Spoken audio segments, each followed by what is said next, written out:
rukun-rukun sholat itu ada 13 ya. Rukun-rukun sholat ada 13. Jadi kalau sholat itu terpenuhi syarat rukunnya, kemudian tidak ada pembatal, maka sholatnya sah. Adapun pembatal sholat itu ada 3, yaitu makan, termasuk juga minum, kemudian berbicara ya, dengan pembicaraan pada manusia. Kemudian yang ketiga adalah banyak gerak. Kalau rukunnya itu tetap utuh ya, dari awal sampai akhir itu tidak batal, karena rukun bisa saja batal karena syarat ya, syarat bisa saja batal di tengah. Misalnya syarat bersih dari hadas, bersih dari najis, suci dari hadas. Bisa saja ketika sholat terjadi pembatal, maka otomatis sholatnya ya batal. Tapi pembatal sendiri secara asal adalah 3 itu, yaitu makan atau minum, kemudian berbicara, dan banyak gerak. Jadi kalau sholat itu terpenuhi syaratnya, rukunnya, dan tidak ada terjadi pembatal, maka sah ya, maka sah. Ya demikian itu tentunya pembahasan fikih.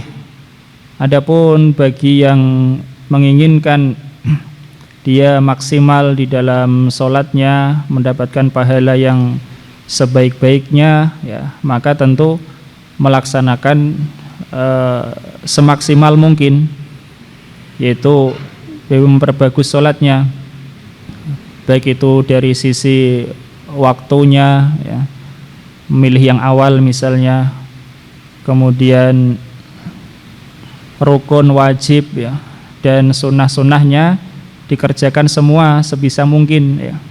Adapun kalau memang ada yang terlewat atau semisalnya, maka bisa ditinjau dari masalah fikih ya, apakah yang tidak dilakukan itu yang wajib atau yang sunnah ya, sehingga dia tahu konsekuensinya. Nah, jadi rukun sholat ada 13, yaitu yang pertama niat, yang kedua takbiratul ihram, kemudian yang ketiga adalah berdiri pada sholat wajib, yang keempat adalah membaca Al-Fatihah. Ini insya Allah sudah pada kesempatan yang lalu ya. Yang keempat adalah membaca Al-Fatihah. Kemudian yang kelima adalah ruku' dengan tumak ninah. Yang keenam adalah i'tidal dengan tumak ninah.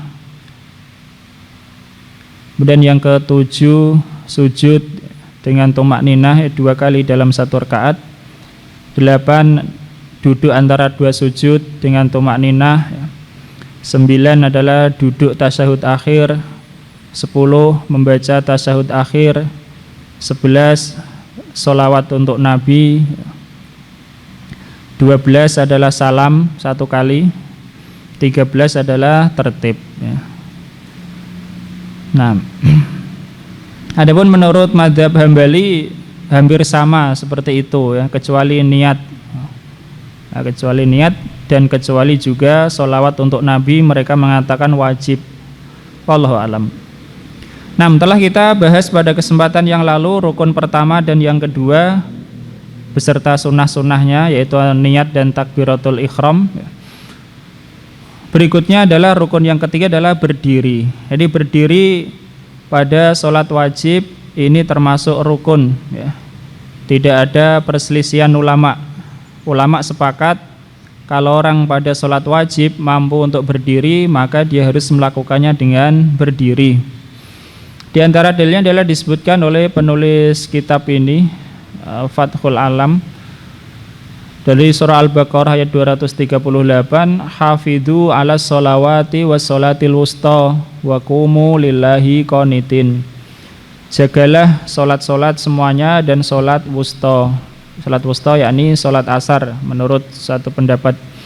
Dan berdirilah kalian untuk Allah dengan khusyuk. Jadi di sini ada perintah untuk berdiri, kumu ya, berdiri.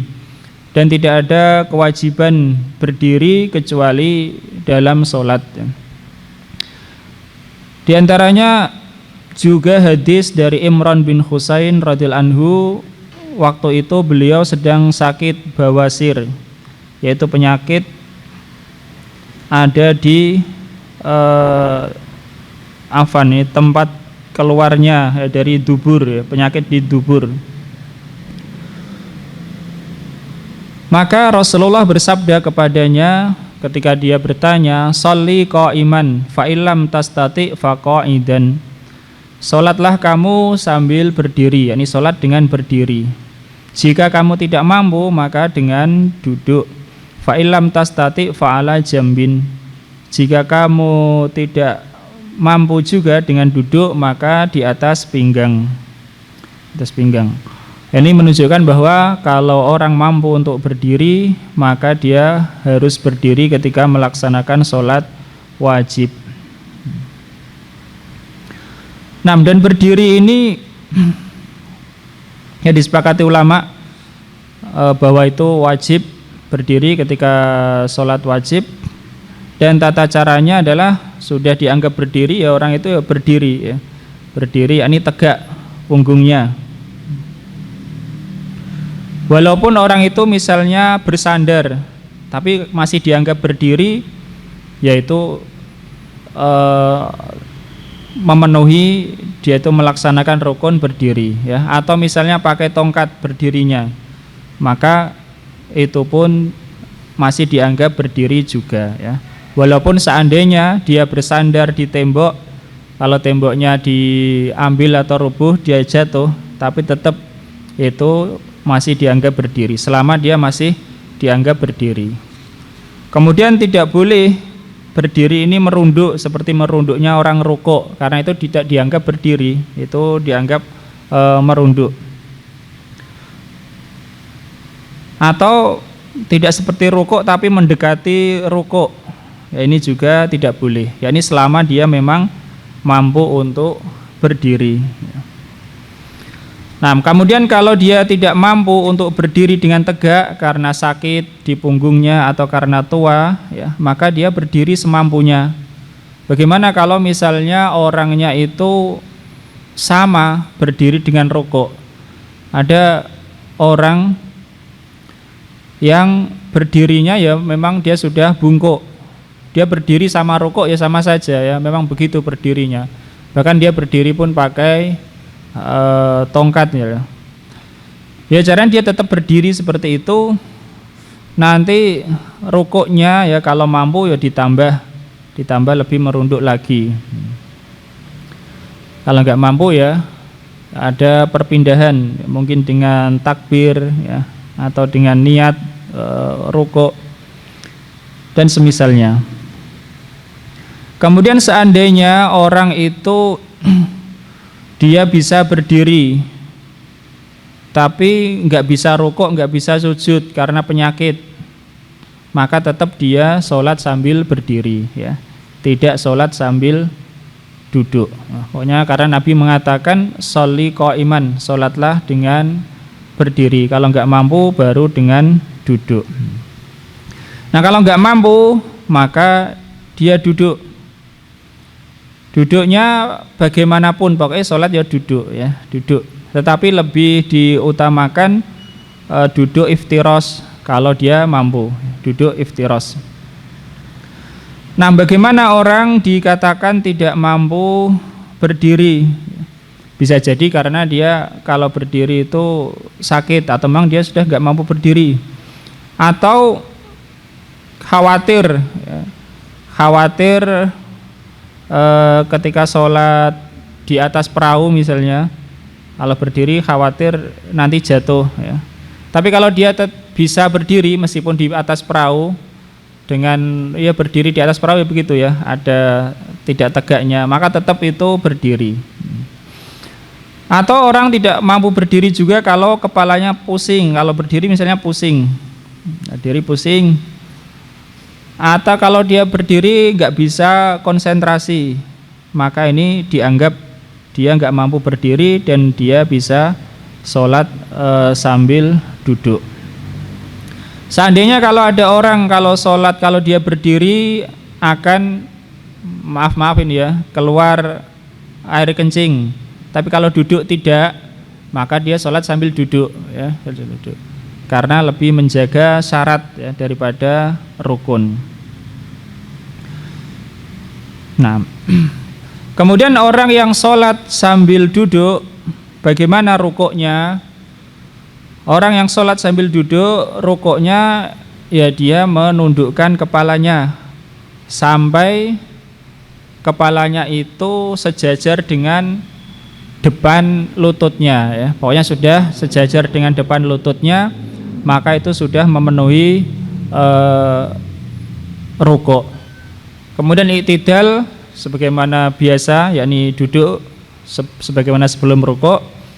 Kemudian sujudnya ya seperti sujud biasa kalau dia mampu. Kalau nggak mampu ya semampunya. Ya ini semampunya itu kan kalau sujud itu tangan kan nempel di lantai. Jadi tangannya dinempelkan di lantai kalau sujud. Kemudian merunduknya lebih lagi daripada ketika rukuknya itu. Nah, itu berdiri pada sholat wajib. Adapun pada sholat sunnah ya, maka tidak wajib berdiri ya. Boleh orang sholat sunnah sambil duduk. Berdasarkan sabda Nabi Shallallahu Alaihi Wasallam, sabda Nabi maupun perbuatan beliau ya. Di antaranya sabda beliau, man shalla qa'iman fahuwa afdalu wa man shalla qa'idan falahu nisfu ajril qa'im. Wa man sholana iman ay muttaji'an falahu nisfu ajril qa'id. Barang siapa yang sholat yakni sunnah dengan berdiri maka itu lebih utama, dan barang siapa yang sholat sunnah sambil duduk maka dia mendapatkan separuh dari pahala orang yang sholat berdiri. Ini maksudnya kalau tidak ada udzur ya. Kalau ada udzur maka ya sama. Dan barang siapa yang sholat sambil berbaring maka dia mendapatkan pahala setengah dari orang yang sholat sambil duduk ya. Jadi orang sholat sunnah boleh sambil duduk meskipun dia mampu berdiri. Tapi kalau dia mampu berdiri kok sholat sunnahnya sambil duduk, itu pahalanya separuh ya. Kalau sholat wajib harus berdiri selama mampu berdiri ya, meskipun dengan bantuan, selama dia bisa bisa konsentrasi ya, tidak khawatir binasa ataupun sakit dan lain sebagainya. Dan juga Nabi pernah melakukan sholat sunnah di atas hewan tunggangannya sambil duduk ya. Nah, dan sholat sambil duduk ini boleh pada sholat sunnah apapun, boleh pada sholat sunnah apapun boleh ya. Adapun sholat jenazah maka wajib berdiri ya, selama mampu.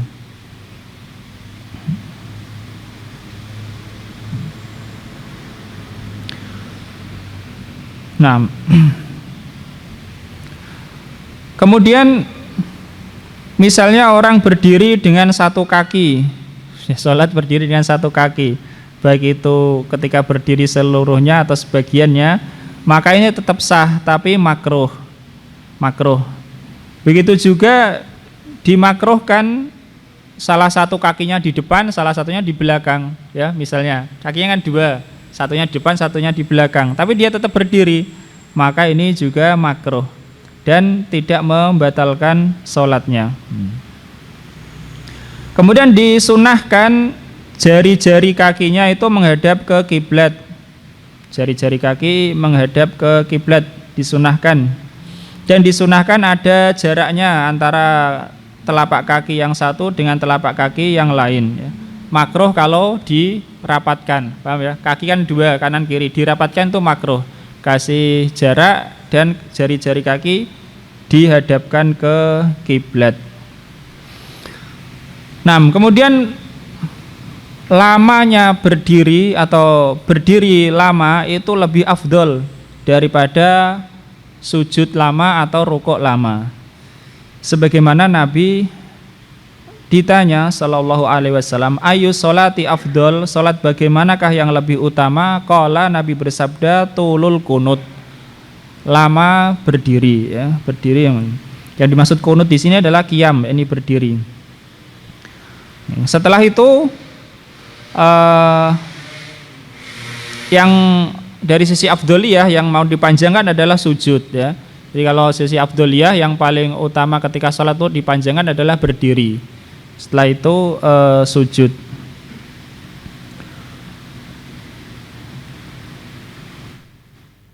Berdasarkan sabda Nabi, kalau tadi lamanya berdiri, hadis riwayat Muslim, Nabi bersabda ketika ditanya sholat bagaimanakah yang lebih afdal, yakni berdiri lama. Kemudian sujud ini berdasarkan hadis juga, aqrabu ma yakunul abdu min rabbihi wa huwa sajid, sedekat-dekat hamba kepada Rabbnya ketika dia sedang sujud. Dan yang banyak dinukil dari Nabi Shallallahu Alaihi Wasallam, beliau lebih lama berdiri, ya, di banyak sholatnya daripada rukuk dan sujudnya. Yani berdirinya lebih panjang daripada rukuknya dan sujudnya. Kemudian sebabnya juga kalau berdiri itu yang dibaca adalah Al-Quran, ya, surah Al-Fatihah, kemudian surah yang lain, sehingga zikir atau bacaan saat berdiri itu lebih utama daripada bacaan saat rukuk atau saat sujud. Ini kalau mau mufadolah, ya, ini membandingkan mana yang paling utama. Kemudian kalau orang misalnya dia sholat sambil berdiri, kemudian dia dapat 1 rakaat, kemudian tidak mampu berdiri, ya maka dia sholat selanjutnya sambil duduk semampunya, ya. Kan misalnya ada orang misalnya dia punya penyakit atau apa, dia bisa sholat berdiri, rukuk bisa, sujud bisa, tapi nanti nggak bisa berdiri lagi misalnya, ya.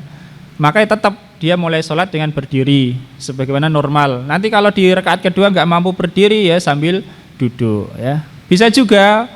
Biasanya ya bisa, tapi ternyata setelah sujud kedua di rakaat pertama ada sesuatu yang menyebabkan dia nggak mampu berdiri, maka dia melanjutkan sholatnya sebisanya, ya. Melanjutkan sholatnya kalau bisa duduk ya duduk, kalau nggak bisa ya sambil berbaring misalnya. Tapi tetap sholat tetap dilanjutkan selama tidak terjadi pembatal, ya. Sebagaimana sabda Nabi, sholli qa'iman, sholatlah sambil berdiri. Fa'ilam tastati faqa'idan, kalau enggak mampu ya duduk. Fa'ilam tastati fa'ala jambin, kalau enggak mampu maka berbaring, ya.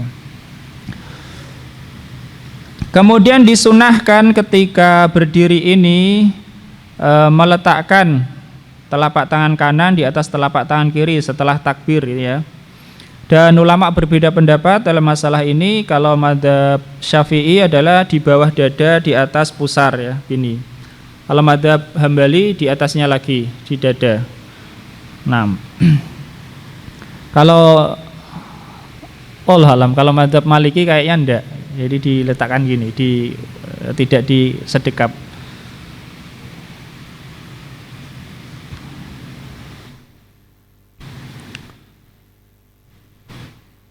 Dari Wa'il bin Hujrin radhiyallahu anhu, dia mengatakan, la anduranna ila salati Rasulillahi sallallahu alaihi wasallam kaifa yusalli. Sungguh aku akan melihat kepada salatnya Rasulullah sallallahu alaihi wasallam, bagaimana beliau itu salat. Fanadzartu ilaihi, lalu aku pun melihat kepada salat beliau. Waqad wada'a yadahul yumna ala dhuhri kafihil yusra wa rusgha wasa'id. Dan dia meletakkan, beliau Nabi itu meletakkan tangannya yang kanan, ini telapak tangan yang kanan di atas punggung telapak kiri dan ya di atas punggung telapak kiri dan pergelangan tangan, dan sa'id itu ini lengan bawah. Jadi telapak tangan kanan atau tangan kanan mencakup itu, ya, gini. Ada mencakup ini telapak, kemudian pergelangan dan juga lengan bawah ini. Kemudian dalam riwayat lain dari beliau juga, Wa'il bin Hujrin, summa wada'a yadahul yumna ala yadihil yusra, meletakkan tangannya yang kanan di atas telapak tangannya yang kiri. Dan dalam riwayat lain, Fawadu'a yadaihi ala sadrihi. Beliau meletakkan tangannya di atas dadanya. 6. Kemudian disunahkan ketika berdiri itu melihat ke tempat sujud. Melihat ke tempat sujud. Saat berdiri melihatnya ke tempat sujud. Kalau noleh-noleh itu makruh, menengok ke atas lebih makruh lagi ya. Tapi tidak sampai membatalkan sholat selama dadanya masih menghadap kiblat. Kalau dadanya sudah berpaling dari kiblat itu maka berarti dia membatalkan karena tidak menghadap kiblat. Imam Nawawi rahimahullah ta'ala mengatakan fa'ajma'al ulama'u ala istihbabil khusyu' wal khudu' fis sholat wa ghaddul basari amma yali wa karahatul iltifat fis sholat wa taqribun nadharihi wa qasruhu ala ma baina yadaihi. Ulama bersepakat disunahkannya khusyuk dan tenang di dalam sholat, kemudian menundukkan pandangan dari apa yang ada di dekatnya. Ini tidak melihat hal-hal yang ada di dekatnya ketika sholat. Dan makruh menoleh ketika sholat, dan disunahkan pandangannya itu tidak jauh ya, dan hanya membatasi apa yang ada di hadapannya saja. Nah, ini artinya pandangannya hanya yang ada di hadapannya saja. Oke, kemudian ada pendapat atau ada perbedaan pendapat apakah makruh atau tidak memejamkan mata saat sholat. Imam Nawawi mengatakan wal mukhtar anahu la yukrah idza lam yakhaf dararan. Yang dipilih ya, artinya yang dipilih dari dua pendapat itu tidak makruh memejamkan mata kalau tidak khawatir ada bahaya ya. Artinya tidak khawatir kena najis atau lainnya, karena dia lebih khusyuk dan konsentrasi. Wallahu alam, tapi ada perbedaan. Kalau mampu tidak memejamkan mata maka lebih utama. 6 itu rukun yang ketiga, yaitu berdiri pada sholat wajib. Jadi ada berdiri dan di sana ada banyak sunnahnya. Artinya kalau orang itu berdiri sudah melakukan rukunnya, tetapi di sana ada sunnah-sunnahnya yang banyak supaya sholatnya lebih berkualitas ya. Yaitu intinya sunnah-sunnah itu maksudnya adalah supaya orang itu tenang ya, supaya orang itu tenang. Seperti tadi misalnya sunnahnya kakinya, jari-jarinya menghadap ke kiblat, kemudian direnggangkan sedikit, kemudian dia sedekap, kemudian pandangannya ke tempat sujud. Itu semua sunnah-sunnah saat berdiri. Nah, kemudian rukun yang keempat adalah, dan rukun yang ketiga tadi ya berdiri, tidak ada perbedaan ulama. Rukun yang keempat adalah membaca Al-Fatihah ya, membaca Al-Fatihah.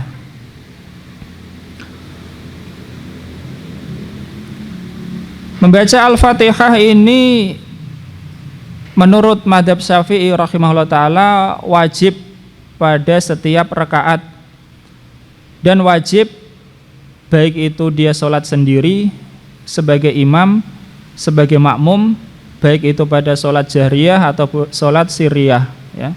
Laki-laki maupun perempuan, dewasa maupun anak ya, sholat sambil berdiri atau duduk sambil berbaring, membaca Al-Fatihah ini wajib ya. Berdasarkan hadis Ubadah bin Samit radhiyallahu anhu bahwa Nabi SAW bersabda, la sholata lima lam yaqra fiha bi fatihatil kitab. Tidak sah sholat bagi orang yang tidak membaca padanya Al-Fatihah ya. Kemudian dalam riwayat dari Abu Hurairah, lafadznya la tujzi'u sholatun la yukra'u fiha bi fatihatil kitab. Tidak mencukupi, yakni tidak bisa menggugurkan kewajiban, tidak mencukupi sholat yang tidak dibaca padanya Al-Fatihah ya. Di sana ada pendapat lain masalah membaca Al-Fatihah bagi makmum, yaitu ada yang mengatakan tidak wajib, baik itu jahriyah atau sirriyah. Dan ada pula yang mengatakan tidak wajib pada sholat jahriyah, kalau imamnya mengeraskan, makmum tidak wajib.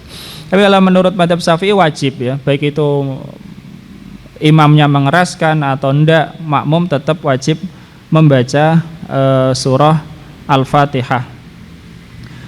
Di antaranya berdasarkan hadis riwayat Abu Dawud dan Tirmidzi, dan dia mengatakan hadis hasan dari Ubadah bin Samit radhiyallahu anhu, shalla bina Rasulullah sallallahu alaihi wasallam as-subha fasaqulat alaihil qiraah. Rasulullah sallallahu alaihi wasallam pernah salat mengimami kami salat subuh, lalu beliau terasa berat di dalam membaca surah setelah Al-Fatihah. Falaman sarafa qala, tatkala selesai salat beliau bersabda, inni la arakum taqrauna khalfa imamikum, ya. Aku melihat kalian itu kok malah membaca di belakang imam kalian, ya. Kulna, kami berkata, wallahi ajal ya Rasulullah, demi Allah benar wahai Rasulullah, naf'alu hada, kami melakukannya. Qala, Nabi bersabda, la taf'alu illa bi ummil kitab fa innahu la sholata liman lam yaqra biha, ya. Jangan kalian lakukan itu, yakni kalau imammu membaca keras, kamu jangan membaca kecuali Al-Fatihah, kecuali umul kitab, ya, Al-Fatihah, karena sesungguhnya tidak sah sholat bagi yang tidak membacanya, ya. Nah, kemudian di sana ada ulama lain yang mengatakan tidak wajib Al-Fatihah, diantaranya berdasarkan hadis bahwa bacaan imam adalah bacaan makmum. Wallahu alam, ini masalah yang diperselisihkan, apakah makmum wajib baca Al-Fatihah atau tidak. Tapi kalau menurut mazhab Syafi'i wajib, kecuali makmum yang masbuk. Makmum yang masbuk itu siapa? Makmum yang masbuk itu adalah makmum yang dia tidak mendapatkan waktu yang cukup untuk membaca Al-Fatihah saat berdiri bersama imam, ya. Makmum masbuk adalah makmum yang tidak mendapati waktu yang cukup untuk membaca Al-Fatihah ketika berdiri bersama imam. Itu sudah dianggap masbuk. Misalnya kita datang, imamnya baca surahnya tinggal 2 ayat misalnya, 2 ayat yang pendek, ya. Kalau 2 ayat yang paling panjang ya tetap cukup, ya. Yang pendek, ya berarti kita termasuk masbuk, karena secara logika tidak cukup untuk baca Al-Fatihah. Itu makmum masbuk. Nah, kalau selain itu tidak masbuk, ya. Artinya meskipun kita ini datangnya agak telat, tapi ketika kita datang imamnya masih baca Al-Fatihah, setelah itu imamnya baca surah, berarti kita enggak telat, ya, enggak masbuk, tidak masbuk. Artinya ini hanya untuk apa? Untuk membedakan hukum, ya. Kalau makmum masbuk, dia setelah takbir harus langsung baca Al-Fatihah, ya.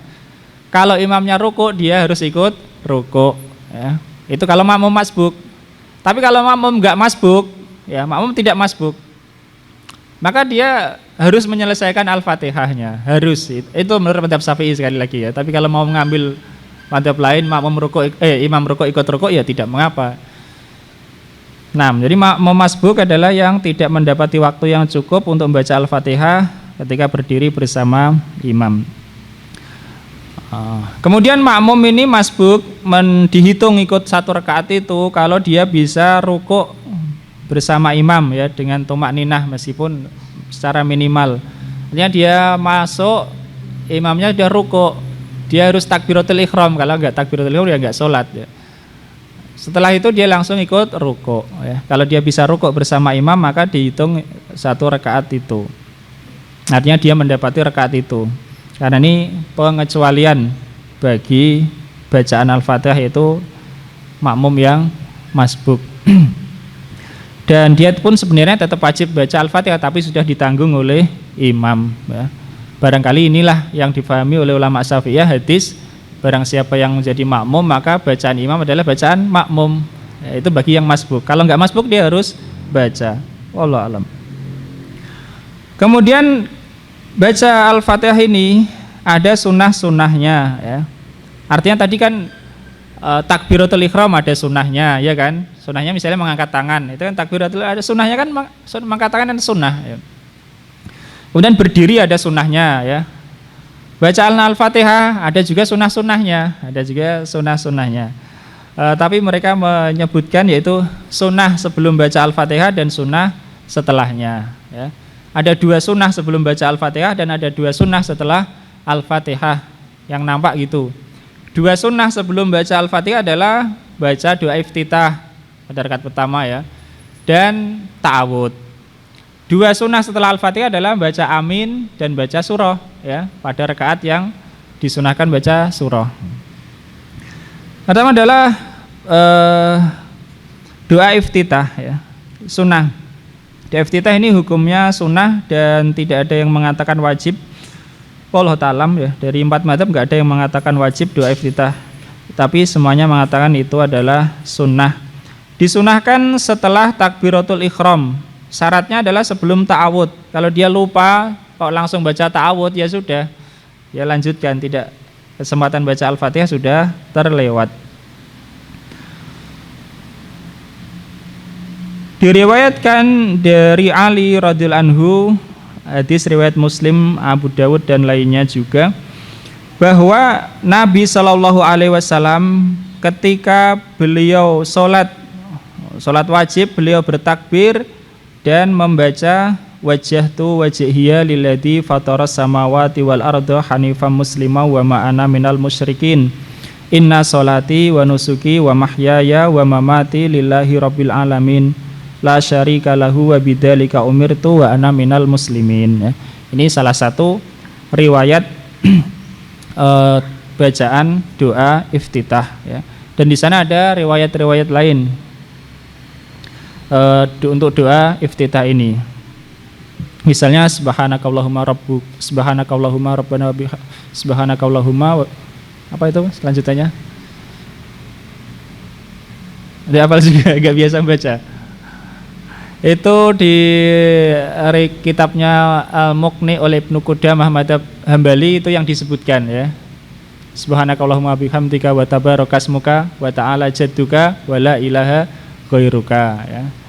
Dan ada lagi riwayat Abu Hurairah itu Allahumma ba'id baini wa baina khotoyaya kama ba'ata bainal masyriqi wal maghribi ila akhir ya. Ala kulli hal doa iftitah sunnah, manapun doa yang dibaca sudah menjalankan sunnah.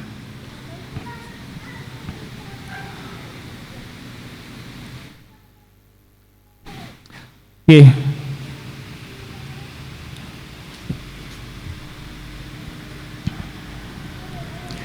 Kemudian bacaan doa iftitah ini dibaca pelan ya, baik itu imam atau makmum atau orang yang sholat sendiri, yaitu dia bisa mendengar sendiri ya, bisa mendengar bacaannya itu selama pendengarannya masih normal dan tidak ada gangguan seperti suara bising dan semisalnya ya.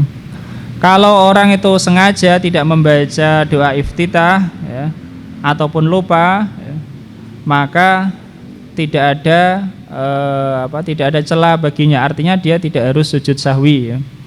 Tidak juga disunahkan untuk sujud sahwi kalau lupa membaca iftitah ataupun sengaja tidak membacanya.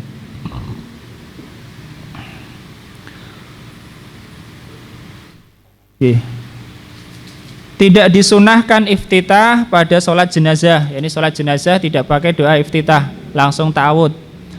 Begitu juga bagi makmum yang mendapati imamnya itu tidak sedang posisi berdiri ya. Misalnya orang datang terlambat, imamnya sedang sujud, dia takbir, tidak usah baca iftitah. Begitu takbir langsung ikut gerakan imam ya, itu yang disunahkan.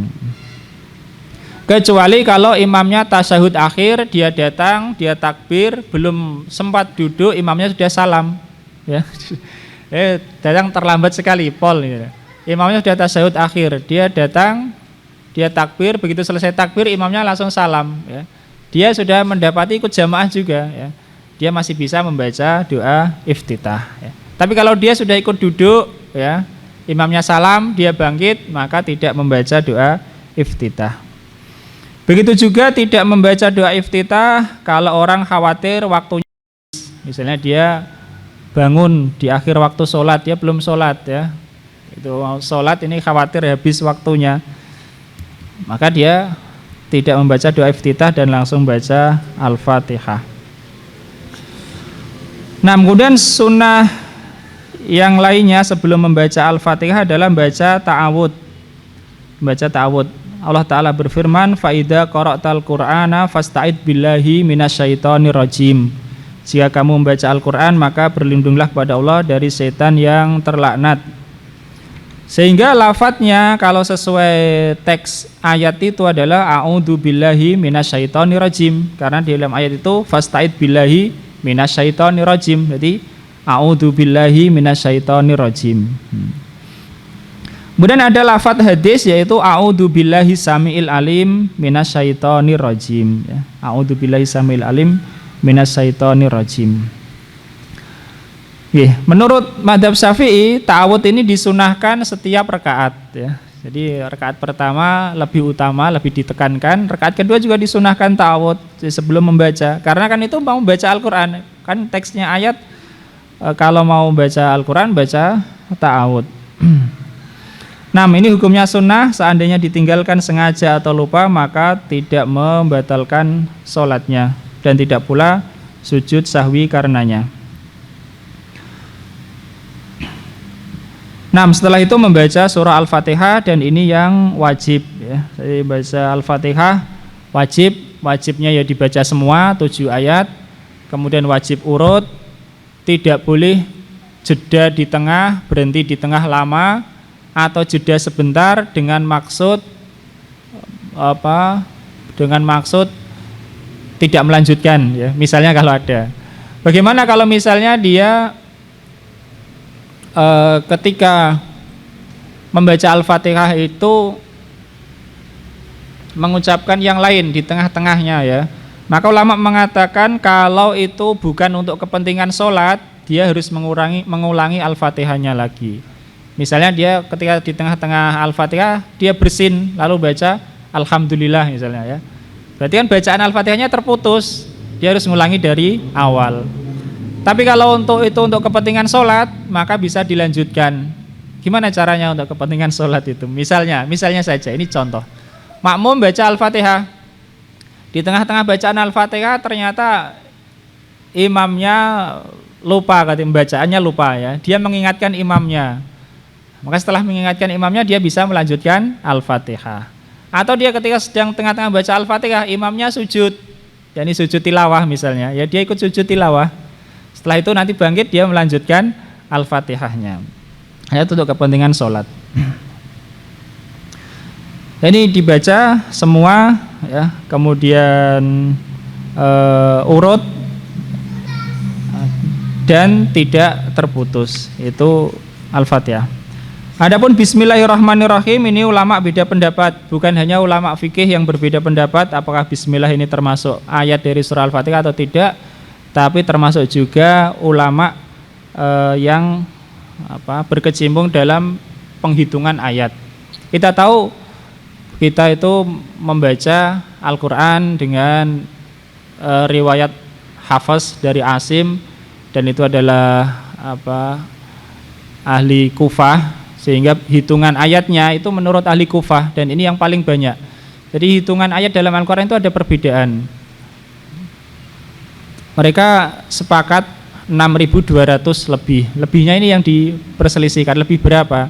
Kalau menurut hitungan ahli Kufah, dan ini yang paling banyak adalah 6.236.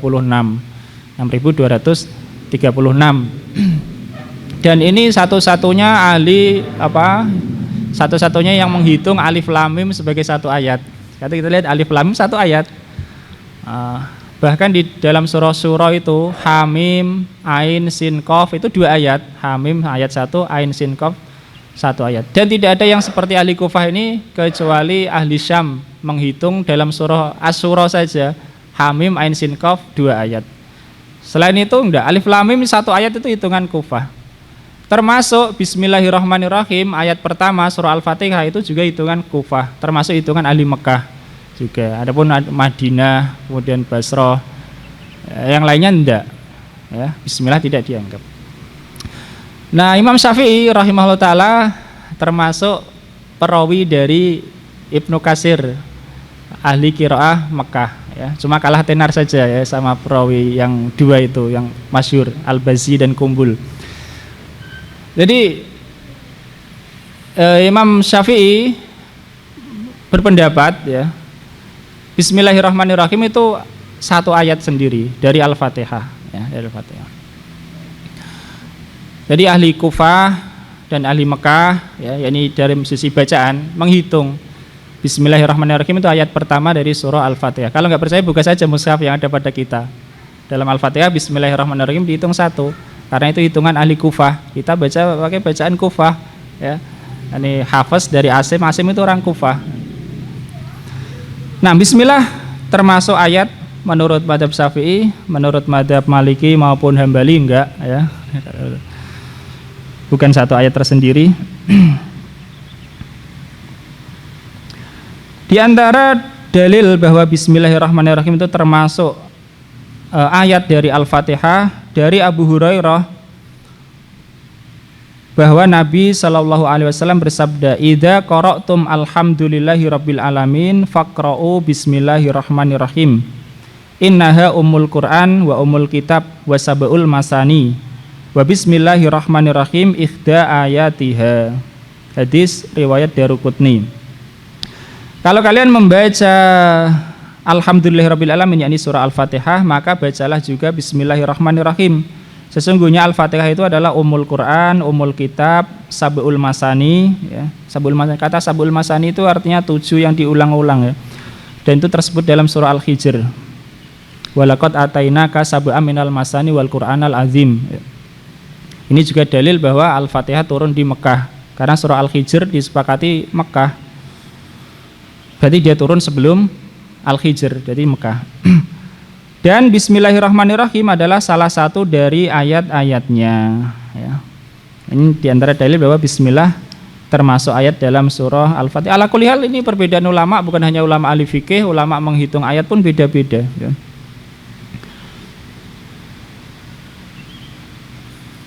Nah, kemudian hadis lain dari Ummu Salamah radhiyallahu anha bahwa Nabi SAW membaca Al-Fatihah dan Ummu Salamah menghitung Bismillahirrahmanirrahim satu ayat ya.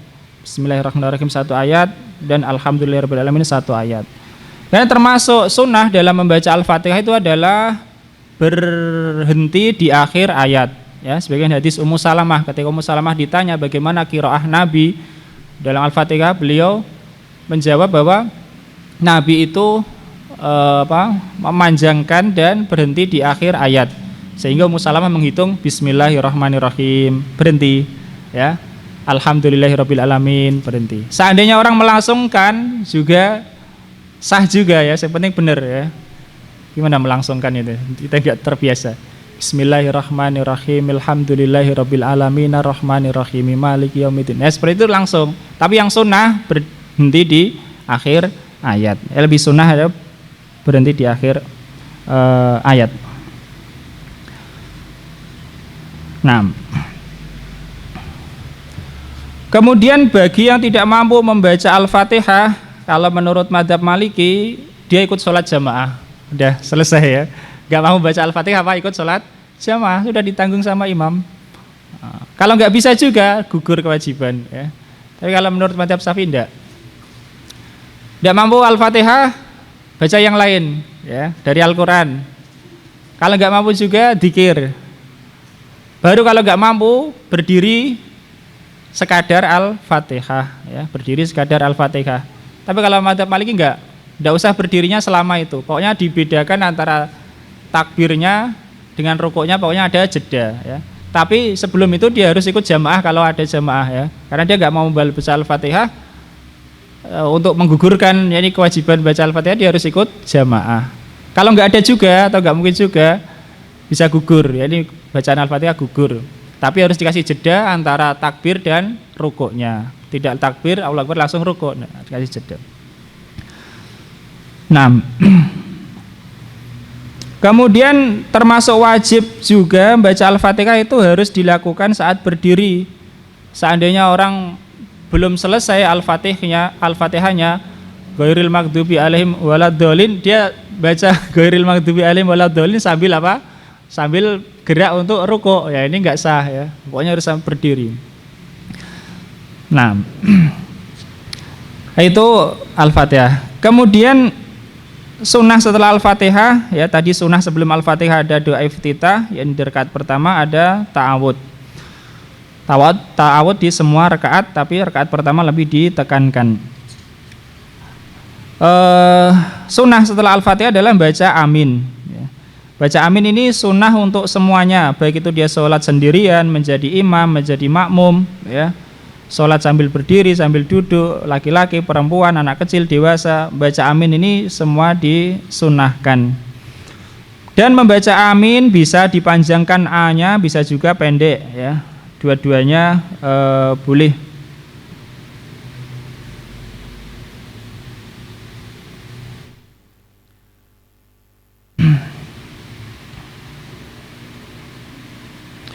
Dan lebih bagus ya menurut sebagian ulama tentunya ya, yaitu A-nya lebih dipanjangkan saja ya, amin itu ya.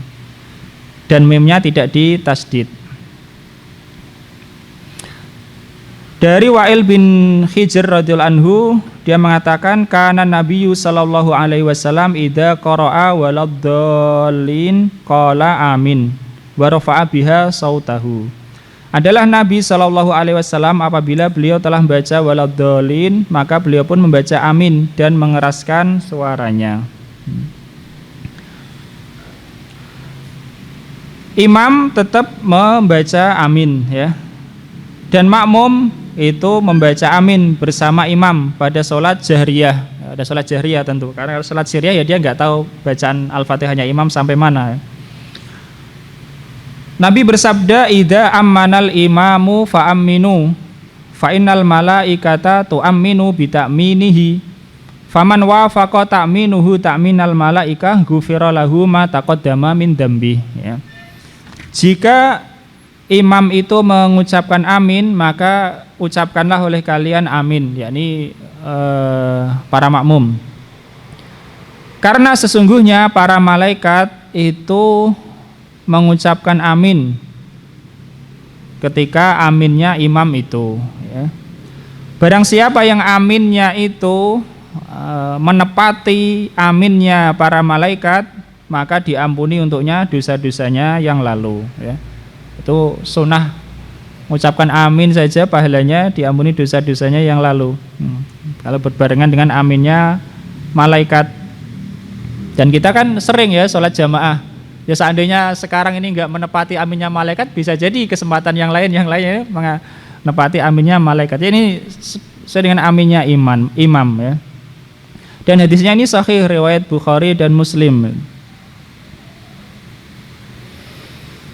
Yeah.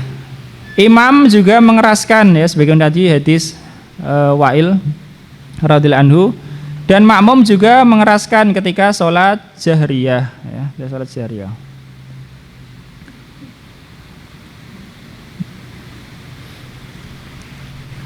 Nah, kemudian secara asal makmum itu tidak boleh mengeraskan suaranya. Ya, ini kalau dia jadi makmum suaranya harus pelan. Kalau keras itu makruh ya. Makmum kok mengeraskan suaranya ketika sholat itu makruh. Kecuali dalam 5 keadaan. Yang empat-empatnya adalah baca amin. Yang satunya ketika mengingatkan imam. Sudah itu saja ya. Takbirnya ya pelan, makmum takbir ya pelan ya. Pokoknya semua bacaan makmum itu pelan-pelan, dalam artian dia dengar sendiri saja, tidak sampai mengganggu makmum lainnya atau mengganggu imam bahkan ya. Dia mengeraskan dalam 5 keadaan. Yang 4 itu adalah amin. Yang 1 adalah ketika mengingatkan imam, itu saja.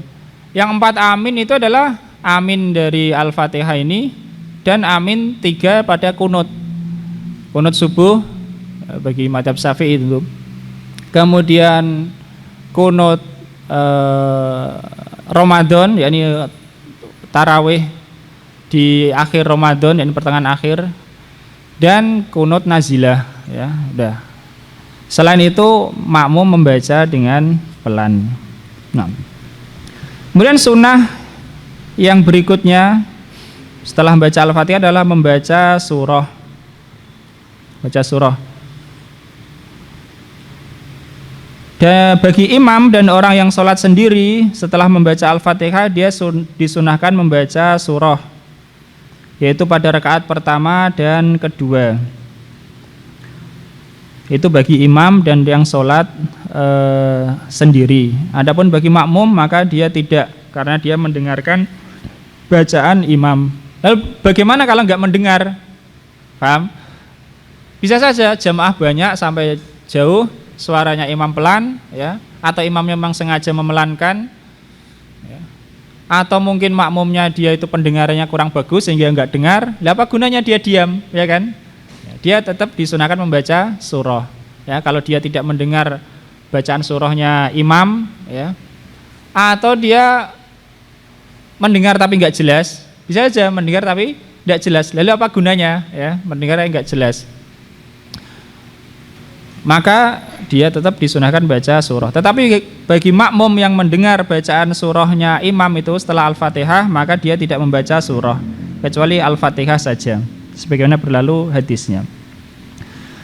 Dari Abu Qatadah radhiyallahu anhu, kana anna Nabiya sallallahu alaihi wasallam kana yaqra'u fi sholati dzuhri fi raq'atainil ulayaini bi Fatihatil kitab wa suratin fi kulli raq'atin wa kana yusmi'unal ayata ahyanan wa kana yutilu fil ula ma la yutilu fis saniyah wa kana yaqra'u fi raq'atainil akhirataini bi Fatihatil kitabi fi kulli raq'atin wa kadza fil asri wa hakadza fis subhi.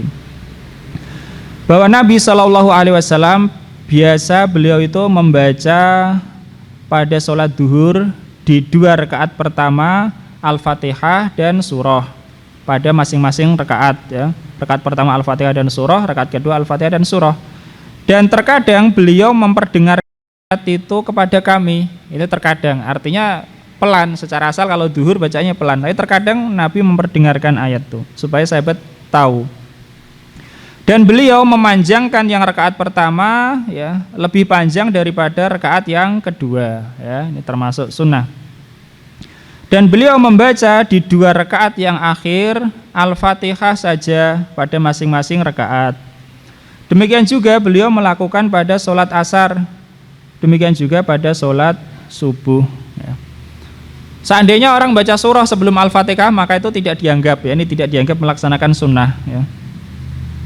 Atau seandainya dia mengulangi Al-Fatihah dan baca Al-Fatihah lagi, maka itu tidak dianggap melaksanakan sunnah baca surah, kecuali kalau dia tidak hafal selain Al-Fatihah. Hafalannya Al-Fatihah saja, Al-Fatihah yang wajib, kemudian yang setelahnya dia baca Al-Fatihah lagi sebagai sunnah, kalau dia nggak hafal selain Al-Fatihah. Dan surah setelah Al-Fatihah ini tidak wajib, ya, tetapi sunnah, dan sunnahnya muakkad, sangat ditekankan, ya, ini pada rakaat pertama dan kedua. Tidak wajib berdasarkan hadis, diantaranya Ummul Quran iwadun an ghairiha wa laisa ghairuha iwadun anha. Ummul Quran Al-Fatihah itu sebagai pengganti untuk selainnya, artinya dia mencukupi untuk selainnya, sedangkan selainnya itu tidak bisa menggantikannya. Ya, seandainya orang membaca beberapa surah lebih panjang dari Al-Fatihah ketika berdiri, tapi dia nggak baca Al-Fatihah, ya nggak sah, ya, tidak sah. Ya, Al-Fatihah yang harus.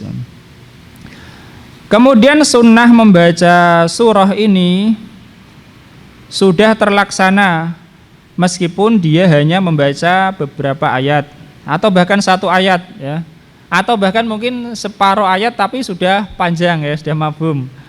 Itu sudah terlaksana. Tetapi yang lebih disunahkan adalah membaca surah meskipun itu lebih pendek daripada membaca beberapa ayat yang panjang.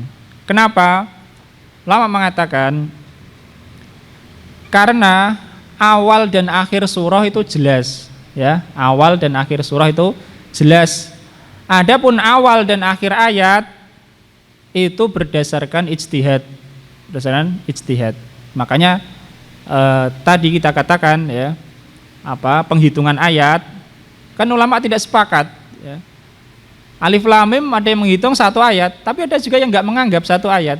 Artinya ini kan ada perselisihan. Tapi kalau surah jelas awalnya itu, akhirnya itu, semua sepakat. Makanya membaca surah meskipun pendek lebih utama daripada membaca ayat yang panjang.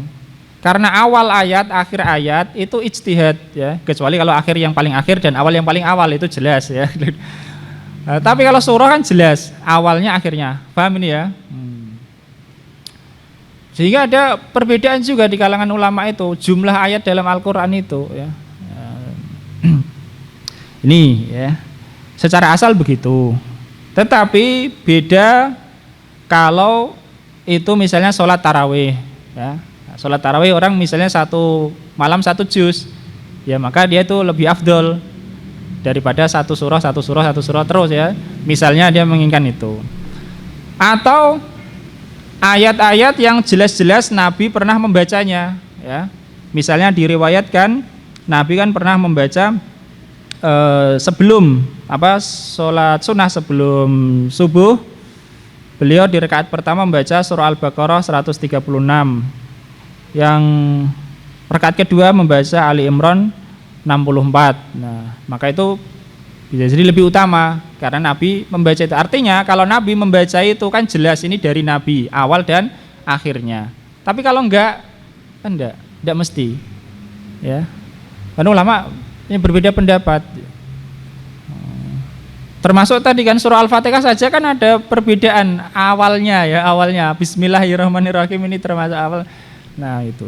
Jadi ini diantaranya dalil yang mengatakan bahwa baca surah meskipun pendek lebih utama meskipun daripada beberapa ayat yang panjang. Kecuali tadi yang nyata-nyata Nabi membacanya atau yang sholat tarawih tadi ya, satu malam satu juz misalnya atau lebih.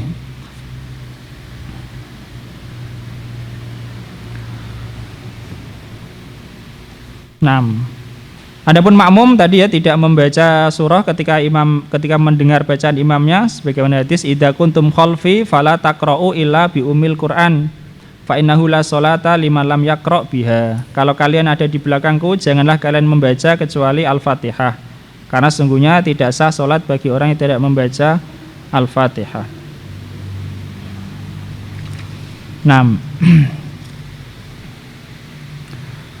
Bacanya di rakaat pertama dan kedua. Adapun rakaat yang ketiga dan keempat ini disunahkan tidak membaca surah selain Al-Fatihah. Tapi ada riwayat juga yang menyebutkan bahwa Nabi pernah membacanya. Tetapi yang menjadi ibrah itu adalah yang kebiasaan sebagaimana hadis Abu Qatadah tadi. Di sini ada hadis Abu Sa'id Al-Khudri yang mengatakan ini tentang Nabi membaca juga di rakaat ketiga. Hazarna ay qadarna qiyama Rasulillah sallallahu alaihi wasallam fi dhuhri wal asri. Kami memperkirakan lamanya berdirinya Rasulullah pada salat duhur dan salat asar. Fa hazarna qiyamahu fi rakaatainil ulayaini minadz-dzuhri biqadri salasina ayatan qadra alif lam mim tanzil as-sajdah. Kami memperkirakan lamanya berdirinya Nabi Shallallahu Alaihi Wasallam pada 2 rakaat pertama sholat duhur itu sekadar 30 ayat, sekadar baca surah As-Sajdah. Wa hazarna qiyamahu fi raka'atainil ukhrayataini fi raka'atainil akhirataini ala nisfi min dzalik. Dan kami memperkirakan lamanya berdiri beliau di 2 rakaat akhir sholat duhur, yakni rakaat ketiga dan keempat, itu setengah dari 2 rakaat yang awal tadi. Artinya kalau setengah dari tadi kan baca juga ya, baca surah juga. Tetapi yang kebanyakannya itu membacanya di rakaat pertama dan kedua saja. Wa hazarna qiyamahu fil ulayaini minal asri ala qadril akhirataini minadz-dzuhri. Dan kami memperkirakan lamanya berdirinya Nabi pada 2 rakaat pertama sholat asar itu seperti pada 2 rakaat terakhir sholat duhur ya. Jadi sholat duhur lebih panjang daripada sholat asar. Dan lanjutan hadis, kami memperkirakan lamanya berdiri Nabi di 2 rakaat akhir sholat asar itu separuh dari lamanya berdirinya pada 2 rakaat awal sholat asar ya. Jadi termasuk sunnah 2 rakaat yang awal lebih panjang daripada 2 rakaat yang akhir ya, pada sholat yang 4 rakaat.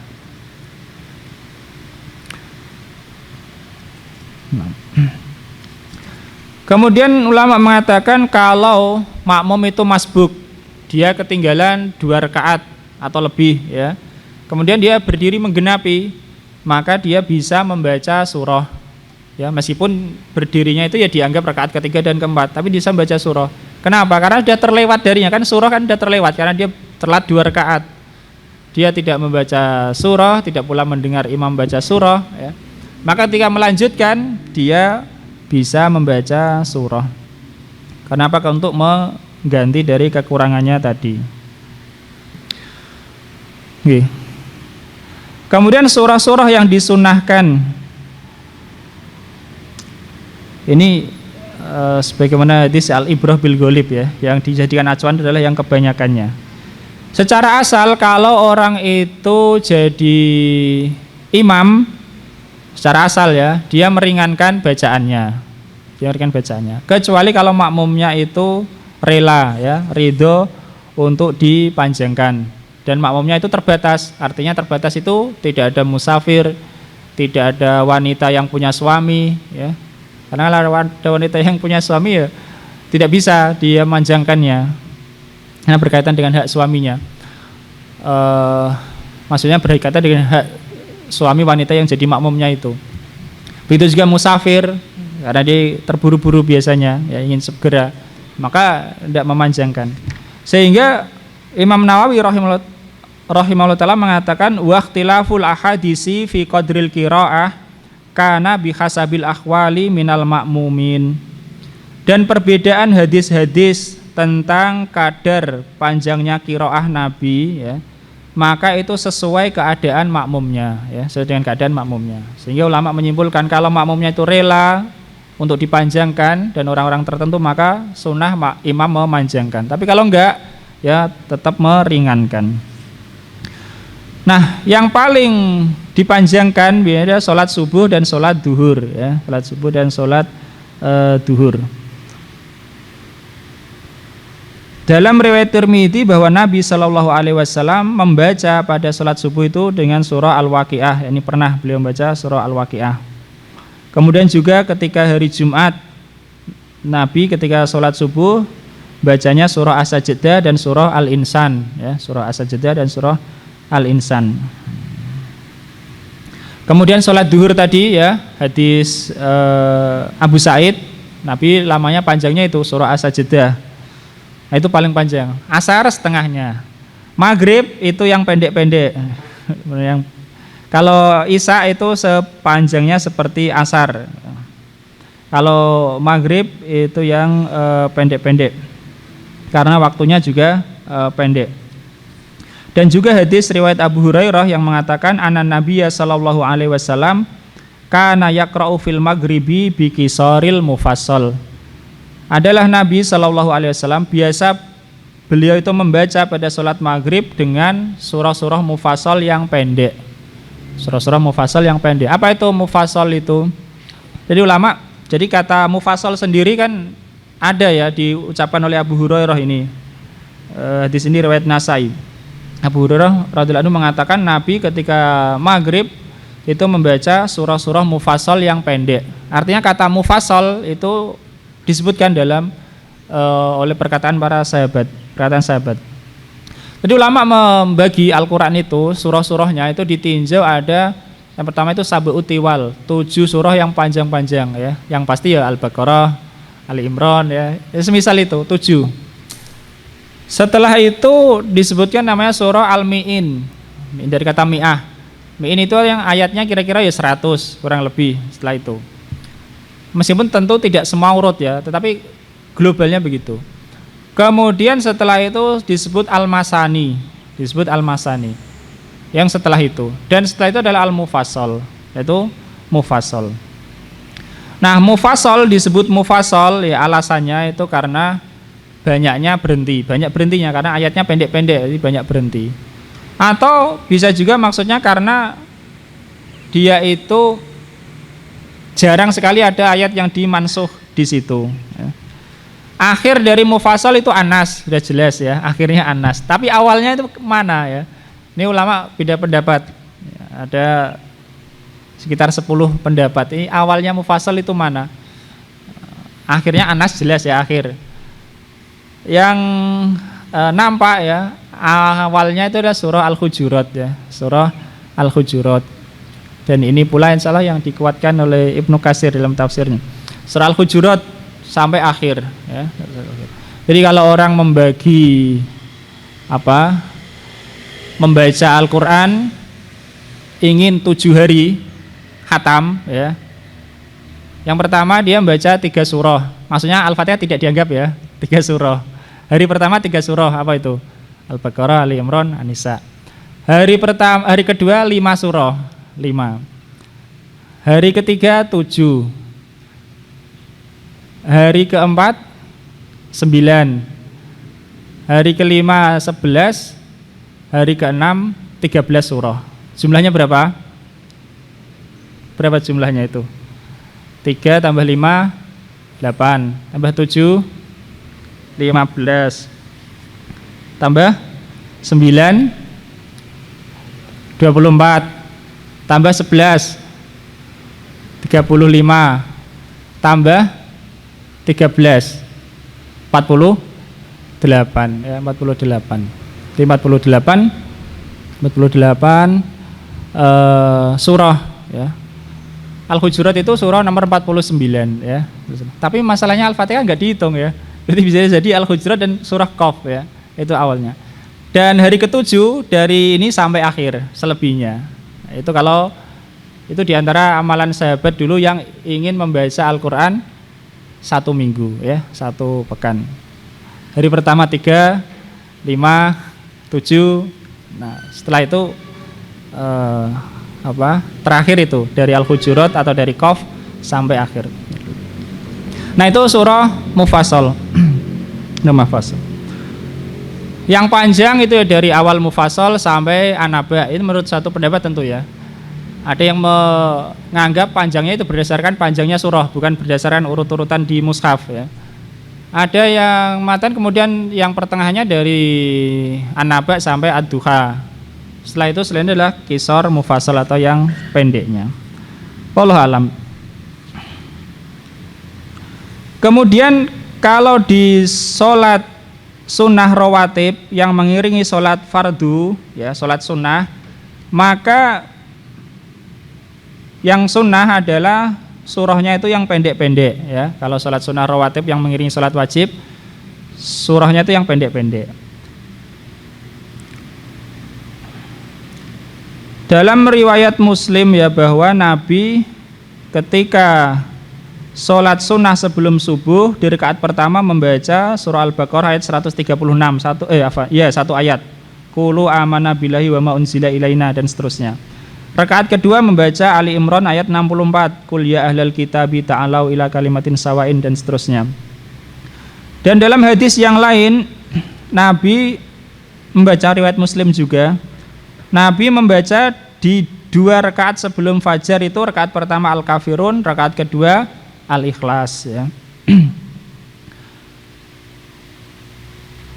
Dan ini yang lebih disunahkan menurut mazhab Syafi'i.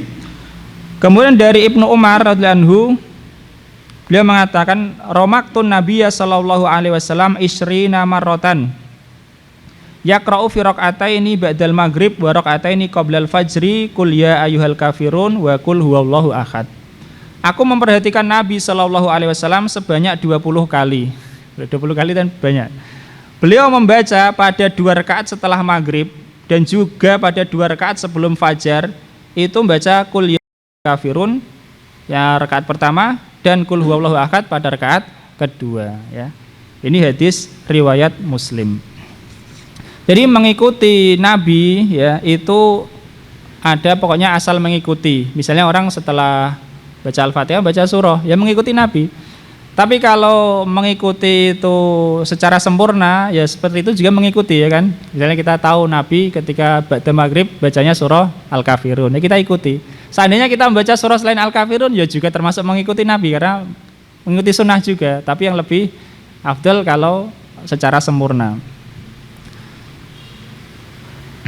Nah, kemudian disunahkan membaca secara tartil dan tadabbur, yakni merenungkan maknanya.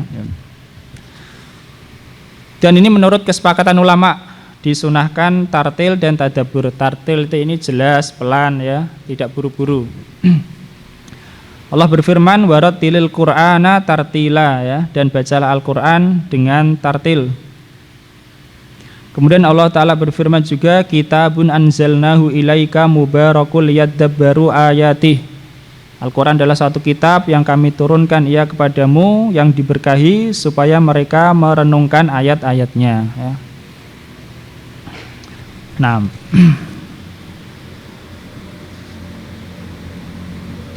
kemudian kalau imamnya itu membacanya itu kok lupa ya, maka makmum mengingatkan kalau imamnya itu diam. Tapi selama imamnya itu masih mengulang-ulang ya, imamnya bisa lupa, bisa saja imamnya lupa tapi dia mencoba mengulangi ayat yang sebelumnya supaya nanti ingat. Maka makmum jangan ingatkan dulu, biarkan imamnya ngulangi, siapa tahu dia ingat. Tapi kalau imamnya sudah diam, nah makmum bisa mengingatkan semuanya. Dan ini suaranya pelan, keras. Makmum bisa mengeraskan suara ketika mengingatkan imam. Apakah wajib mengingatkan? Ya enggak juga ya. Dan imam kalaupun lupa, boleh saja dia langsung rukuk ya. Atau bisa juga dia membaca ayat yang setelahnya misalnya. Ya, selama tentunya maknanya itu enggak rusak ya. Atau bisa juga dia mengganti dengan ayat lain, surah lain ya demi melaksanakan sunnah. Maka itu boleh. Yaitu rukun yang keempat yaitu membaca Al-Fatihah. Ada sunnah sebelum Al-Fatihah, ada sunnah setelah Al-Fatihah, dan ada sunnah juga saat membaca Al-Fatihah itu ya. Di antara tadi sunnah saat membaca Al-Fatihah dia membacanya dengan tartil, berhenti di setiap akhir ayat, itu sunnah. Dan sangat ditekankan orang membaca surah setelah Al-Fatihah. Dulu ada ulama sampai mengatakan kalau ada orang itu sengaja dia saat pas sholat bacanya Al-Fatihah saja ya, tidak mau surah yang lain ya. Kemudian juga dia tidak mau sholat witir misalnya, sholat witir, maka orang semacam ini tidak diterima persaksiannya. Dia enggak diterima persaksian. Bukan berarti dia melakukan dosa, enggak. Tapi derajatnya memang tidak sampai untuk diterima persaksiannya. Jadi masalah persaksian itu bukan berarti orang terus fasik saja yang enggak diterima. Orang yang dia hanya wajib-wajib saja yang sunnah enggak mau melaksanakan, persaksiannya enggak diterima, ya, tidak diterima. Kemudian rukun yang kelima adalah rukuk. Rukun sholat yang kelima adalah rukuk. Dan ini juga disepakati ulama ya, sholat ada rukuk. Allah berfirman, ya ayyuhalladzina amanu ruk'u wasjudu. Wahai orang yang beriman, rukuklah kalian dan sujudlah kalian. Dan tidak ada rukuk kecuali dalam sholat ya. Tidak ada rukuk kecuali dalam sholat. Enggak ada orang ibadah kepada Allah rukuk saja, enggak ada ya. Rukuk itu ya di dalam sholat. Kalau sujud ada saja, di luar sholat sujud ada. Baca Al-Quran di luar sholat ada ya. Tapi baca sholawat di luar sholat ya ada ya. Tapi kalau rukuk ya dalam sholat saja. Enggak ada rukuk di luar sholat, enggak ada.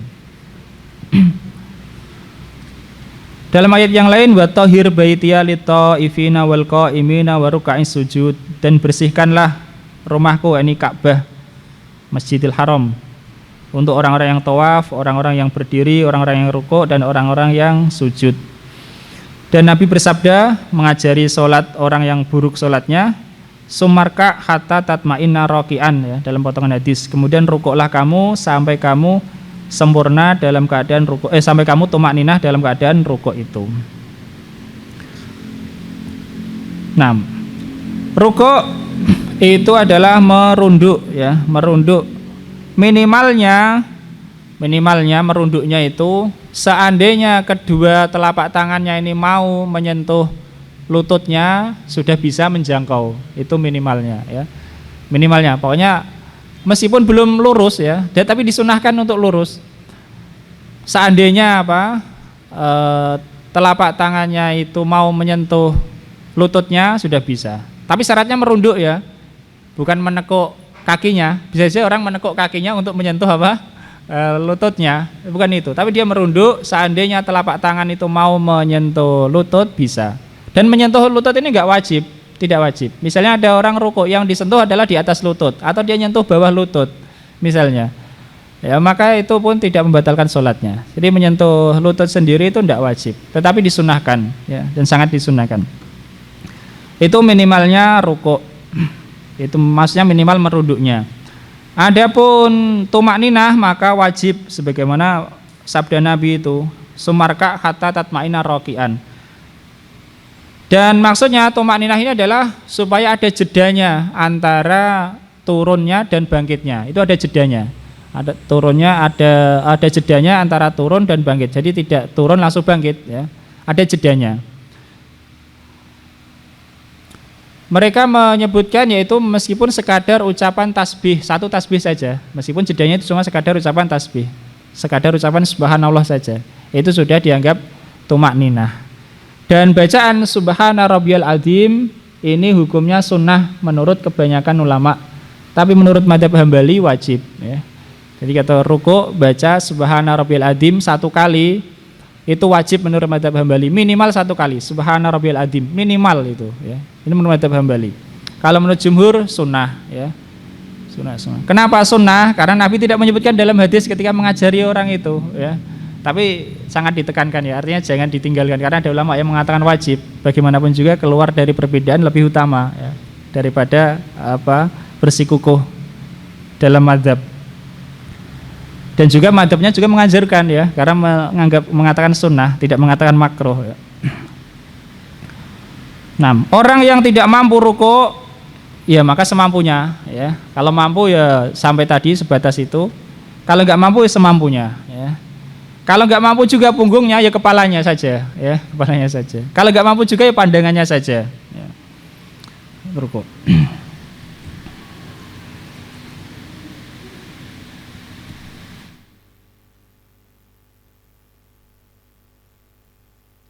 Kemudian disyaratkan ketika turun rukuk ini tidak ada maksud lain, ya, tidak ada maksud lain. Artinya tidak ada maksud, misalnya dia baca ayat sajadah. Ketika sudah membaca ayat sajadah dia ingin sujud. Tapi begitu turun dia nggak jadi sujud, saya langsung rukuk saja misalnya, ya. Nggak boleh, ya. Karena begitu turun tadi dia inginnya sujud, bermaksud sujud. Atau misalnya dia ketika berdiri sudah baca Al-Fatihah, baca surah, tiba-tiba di bawah ada sesuatu dia ingin melihatnya, ya. Dia ingin melihat, niatnya turun ingin melihat itu, tapi ketika sampai pada rukuk dia jadikan sebagai rukuk, itu juga tidak boleh. Artinya tidak boleh ada maksud lain selain rukuk. Tapi apakah harus memaksudkan ini rukuk yang rukun sholat? Sebenarnya tidak harus. Kenapa? Karena niat sholat di awal itu sudah mencakup semuanya, ya. Namanya niat sholat itu sudah mencakup perbuatan sholat semuanya, ya. Sehingga tidak perlu dirinci ada niat rukuk, niat sujud, tidak perlu dirinci ketika rukuk harus niat rukuk, sujud niat sujud, tidak harus. Yang penting tidak memaksudkan selain itu, paham, ya? Tidak memaksudkan selain rukuk ketika turun itu. Tumak ninah harus, yaitu sekadar ucapan tasbih sekali, ya. Dan sangat ditekankan membaca subhana rabbiyal azim, apalagi madzhab Hambali mewajibkannya. Dan wajib menurut madzhab Hambali adalah dalam sholat, wajib menurut sana adalah kalau ditinggalkan secara sengaja sholatnya batal. Kalau nggak sengaja nanti harus sujud sahwi. Tapi kalau jumhur mengatakan sunnah bacaan rukuk itu. Di antara sunnah-sunnah yang pertama adalah takbir ketika mau rukuk. Ini menurut jumhur juga sunnah, tapi menurut madzhab Hambali wajib. Jadi takbir perpindahan itu ulama beda pendapat, Pak. Madzhab Hambali mengatakan wajib. Kalau kita berdiri mau rukuk itu wajib baca takbir menurut madzhab Hambali. Kalau jumhur ulama mengatakan sunnah, ya, sunnah. Kemudian termasuk sunnah juga adalah mengangkat tangan ketika mau rukuk. Kalau ini sepakat sunnah, tidak ada yang mengatakan wajib. Tetapi madzhab Hanafi enggak sunnah, ya tidak mengangkat tangan. Rukuk langsung rukuk, tidak orang angkat tangan. Kalau menurut madzhab Hanafi, sunnah angkat tangan itu cuma takbiratul ihram saja. Ala kulli hal jumhur mengatakan sunnah. Dari Abu Hurairah bahwa Nabi Shallallahu Alaihi Wasallam kana idza qoma ila sholati yukabbiru hina yakum wa hina yarka summa yaqulu sami Allahu liman hamidah. Nabi Shallallahu Alaihi Wasallam apabila beliau berdiri untuk sholat, beliau bertakbir ketika berdiri itu di awal, dan beliau bertakbir pula ketika rukuk. Kemudian mengatakan ketika bangkit dari rukuk, sami Allahu liman hamidah. Ya. Summa yukabbiru hina yasjud. Kemudian beliau pun bertakbir ketika turun sujud. Summa yukabbiru hina yarfa'u ra'sahu. Kemudian beliau pun bertakbir ketika mengangkat kepala beliau dari sujud. Yaf'alu dzalika fi sholati kulliha. Beliau melakukan itu pada salat-salat beliau semuanya.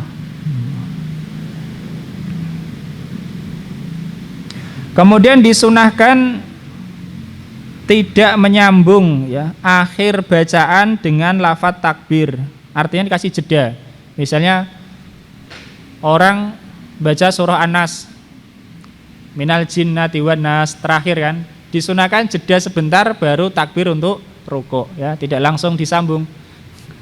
Minal jinnati wan nas Allahu akbar. Enggak, tapi dikasih jeda dulu, itu disunahkan. Kemudian dari Ibnu Umar bahwa Nabi Shallallahu Alaihi Wasallam kana idza ftataha sholata rafa'a yadayhi hadwa mankibaihi wa idza kabbara liruku' wa idza rafa'a ra'sahu minar ruku'. Adalah Nabi Shallallahu Alaihi Wasallam apabila beliau memulai sholat, beliau mengangkat kedua tangan beliau sejajar dua pundak, dan begitu pula yakni mengangkat kedua tangan ketika takbir untuk rukuk dan ketika mengangkat kepala dari rukuk. Nah, sehingga itu disunahkan mengangkat tangan ketika mau rukuk. Kemudian sempurnanya rukuk, ya ini sunnah ya, disunahkan punggung dan kepala itu lurus ke depan. Kemudian tangan menggenggam lutut, yaitu disunahkan. Tangan menggenggam lutut itu sunnah.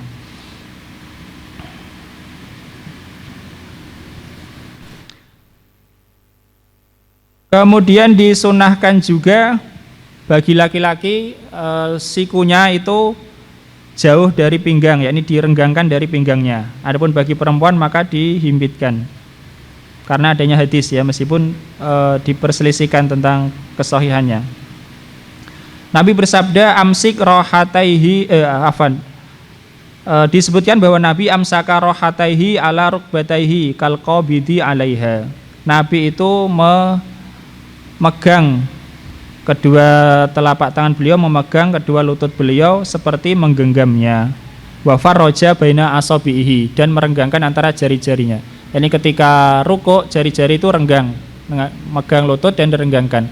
Ketika sujud dirapatkan.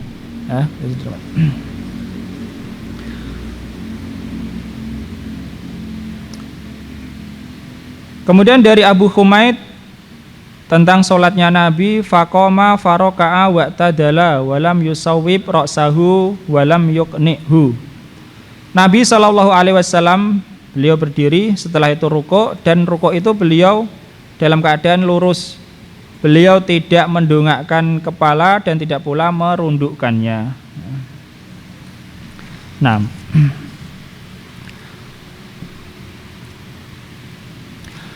kemudian sunnah ketika rukuk membaca tasbih Subhana rabbiyal azim. Ulama Syafi'iyah menyebutkan baik pula ditambahi wa bihamdi ya. Subhana rabbiyal azim. Tadi kita sebutkan yang wajib menurut mazhab Hambali adalah Subhana rabbiyal azim, itu saja, sekali yang wajib ya. Nah, sebagaimana dalam hadis Hudzaifah radhiyallahu anhu, dia mengatakan sholaitu ma'an Nabi sallallahu alaihi wasallam dzata lailah. Aku pernah sholat bersama Nabi pada suatu malam. Di sana disebutkan summa raka'a faja'ala yaqulu subhana rabbiyal azim. Beliau rukuk dan beliau mengucapkan subhana rabbiyal azim. Kemudian summa sajada faqala, kemudian ketika beliau sujud beliau mengucapkan subhana rabbiyal a'la. Kemudian Diriwayatkan dari Ibnu Mas'ud bahwa Nabi Shallallahu Alaihi Wasallam bersabda, "Idza raka'a ahadukum faqala subhana rabbiyal adzimi salasan faqad tamma ruku'uhu wa dzalika adnahu." Jika salah seorang kalian rukuk lalu membaca subhana rabbiyal adzim 3 kali, maka sudah sempurna rukuknya. Ini dia melaksanakan sunnah secara sempurna, baca subhana rabbiyal adzim 3 kali. Wa dzalika adnahu, dan itu minimalnya, yakni minimal kesempurnaan. Dari Uqbah bin Amir radhiyallahu anhu, tatkala turun firman Allah taala fasabbih bismi rabbikal adzim dalam surah Al-Waqiah, maka Nabi bersabda ij'aluha fi ruku'ikum, jadikanlah tasbih ini pada rukuk kalian, yaitu subhana rabbiyal adzim, ya, dengan lafaz al-adzim. Dan tatkala turun ayat sabbihisma rabbikal a'la, sucikanlah nama Rabbmu yang maha tinggi, maka Nabi bersabda ij'aluha fi sujudikum, jadikanlah ya di sujud kalian, yakni bacanya subhana rabbiyal a'la. Hadis ini riwayat Abu Dawud dan Ibnu Hibban menganggapnya sahih, begitu juga Imam Al-Hakim menganggapnya sahih. Asal sunnah, yakni pokok melaksanakan sunnah, kalau sudah membaca tasbih apapun itu sudah dianggap sunnah.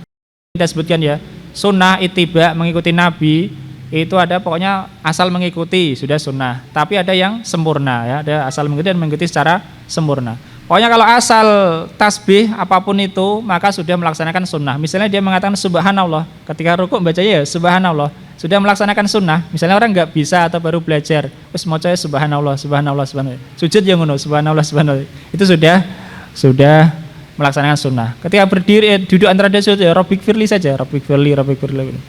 Itu sudah melaksanakan sunnah. Atau misalnya baca subhana rabbi, maha suci Rabbku, gitu ya. Dan nggak bisa lanjutannya, gitu ya. Itu juga sudah dianggap melaksanakan sunnah.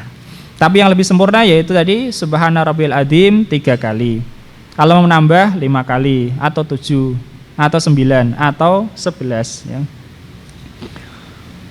Nah, kemudian ada lagi bacaan yang diriwayatkan tambahannya yaitu Allahumma laka roka'tu wa bika amantu wa laka aslamtu, dan seterusnya.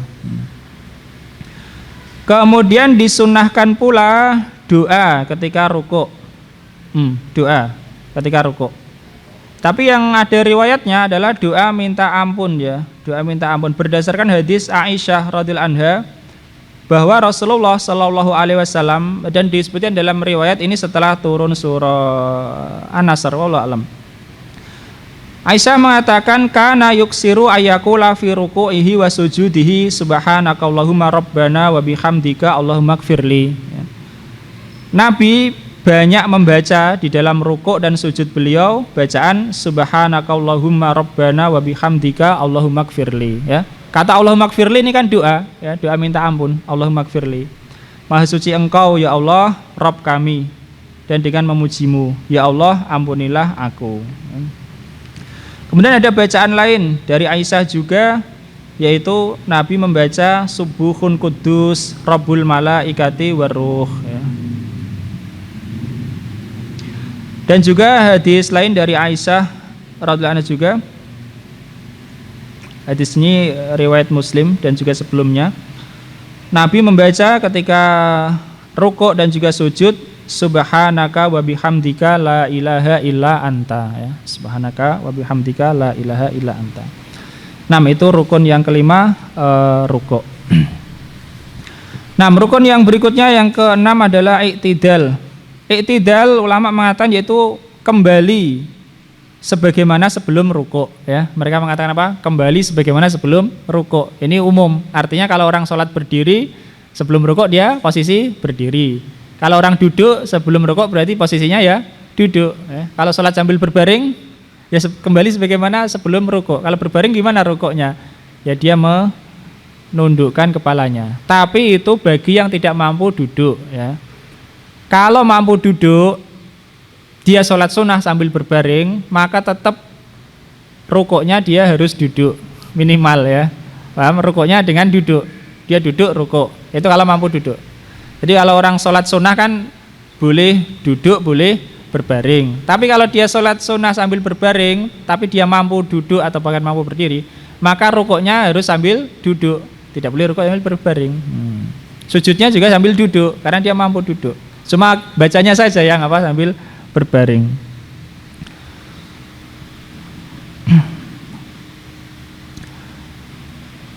Iktidal ya, disebut berdiri iktidal.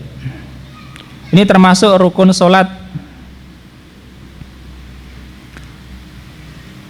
Dari Aisyah radhiyallahu anha yang menceritakan sholatnya Nabi, fakana idza rafa'a ra'sahu minar ruku' lam yasjud hatta yastawiya qa'iman. Adalah Nabi Shallallahu alaihi wasallam apabila beliau mengangkat kepalanya dari ruku', beliau tidak sujud sampai lebih dahulu tegak berdiri ya. Kemudian sabda Nabi ketika mengajari sholat, sumarfa hatta ta'tadila qa'iman. Kemudian bangkitlah kamu yakni dari ruku' sampai kamu lurus dalam keadaan berdiri. Itu harus sampai berdiri semampunya kalau sholatnya sambil berdiri. Tidak boleh dari ruku' langsung sujud.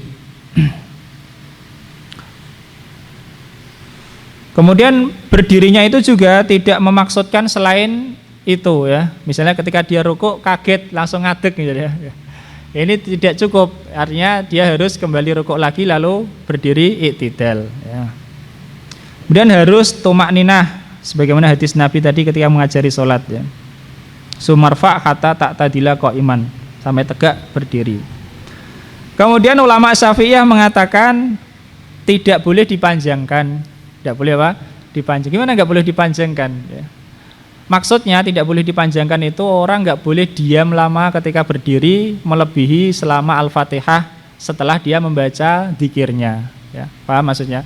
Jadi kalau mereka mengatakan tidak boleh dipanjangkan, maksudnya tidak boleh dipanjangkan tanpa dzikir dengan waktu yang lama itu, lama setelah dzikir itu dia menang terus lebih dari bacaan Al-Fatihah. Itu nggak boleh. Seandainya ada, misalnya orang sudah baca dzikir iktidal, dia baca dzikir dia menang terus ya, sampai lebih dari sekadar bacaan Al-Fatihah, maka batal sholatnya. Karena seakan-akan sholatnya putus. Tapi mereka mengatakan beda kalau rukuk dan sujud. Orang sujud lama diam saja nggak batal sholatnya ya. Tapi kalau iktidal berdiri lama diam, lamanya itu melebihi Al-Fatihah, tapi dia diam. Tapi kalau selama masih baca dzikir ya nggak masalah ya, dia baca dzikir terus. Ya. Tapi ketika dia berdiri saja, diam saja ya, menengah gitu ya, dan itu lama sekali ya, melebihi dari bacaan Al-Fatihah lamanya, maka sholatnya batal. Tapi beda dengan sujud dan rukuk. Orang sujud lama menengah tidak batal sholatnya ya, atau rukuk lama diam saja nggak batal sholatnya ya. Nah,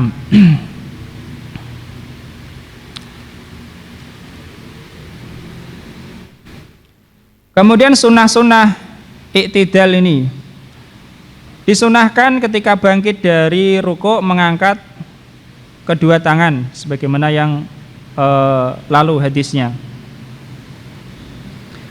Kemudian disunahkan pula ketika bangkit dari rukuk membaca Sami Allahu liman hamidah. Ini sunnah menurut jumhur. Kalau menurut madzhab Hambali wajib baca Sami Allahu liman hamidah. Bangkit dari rukuk itu menurut madzhab Hambali wajib. Tapi menurut jumhur sunnah.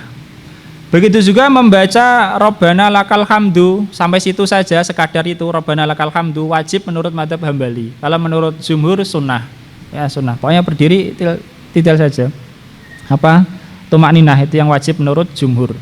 Kalau menurut madzhab Hambali wajib baca Rabbana lakal hamdu atau Rabbana walakal hamdu, minimalnya itu. Kemudian bacaan ini ya ada yang versi panjangnya ya.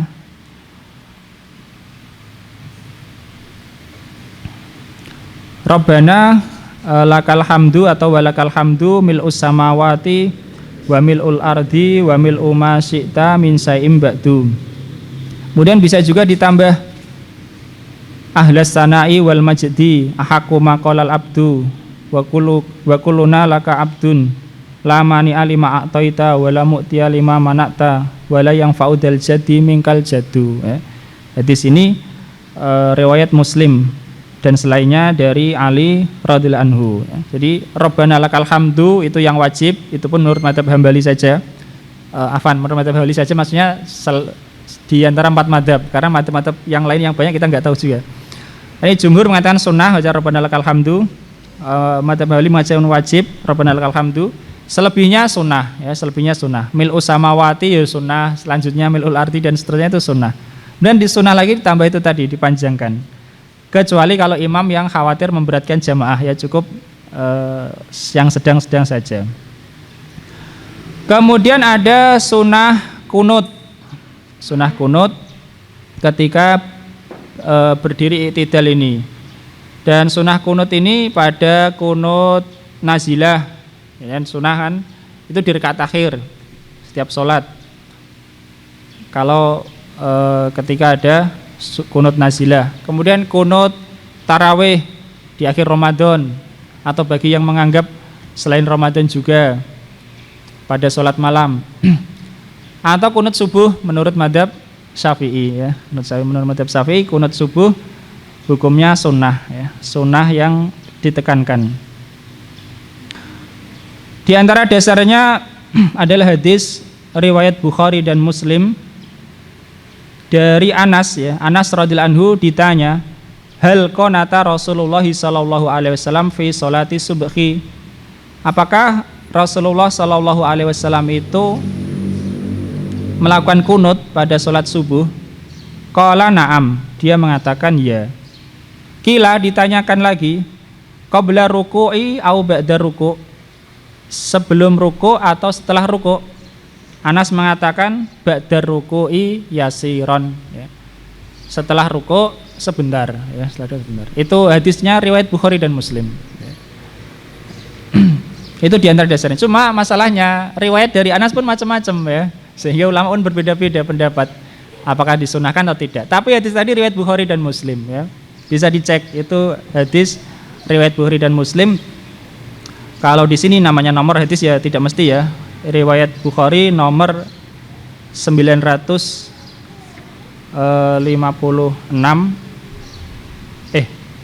ya 956. Kalau Muslim nomor 677. Diriwayatkan juga Abu Dawud nomor 333. Yaitu Anas bin Malik ditanya, apakah Rasulullah kunut pada sholat subuh? Beliau menjawab ya. Ditanya, apakah sebelum ruku' atau setelah ruku'? Beliau menjawab ba'da ruku' yasiron, setelah ruku' sebentar. Nah, ala kulli hal riwayat tentang ruku' ada banyak, ya, bukan hanya 1 2. Terus begitu juga riwayat sahabat yang melakukan kunut ada banyak juga, ya. Dan juga para tabi'in, sehingga ini perbedaan yang muktabar. Nah, adapun kunutnya adalah Allahumma hdini fiman hadait dan seterusnya, itu yang diajarkan oleh Nabi kepada Al Hasan. Beliau mengajari itu untuk dibaca pada sholat witir, ya. Tetapi diriwayatkan dari anak Ali itu Muhammad bin Hanafiyah, bahwa Ali membaca ini doa itu ketika kunut subuh. Kemudian juga ada kunut lain riwayat Umar, dan ini yang dipilih oleh mazhab Maliki. Umar radhiyallahu anhu kunut setelah rukuk pada sholat subuh, mengatakan Allahumma inna nasta'inuka wa nastaghfiruka wa la nakfuruka wa nu'minu bika, sampai akhir, ya. Hadis riwayat Baihaqi. Artinya dari riwayat juga Umar melakukan kunut pada sholat subuh. Nah,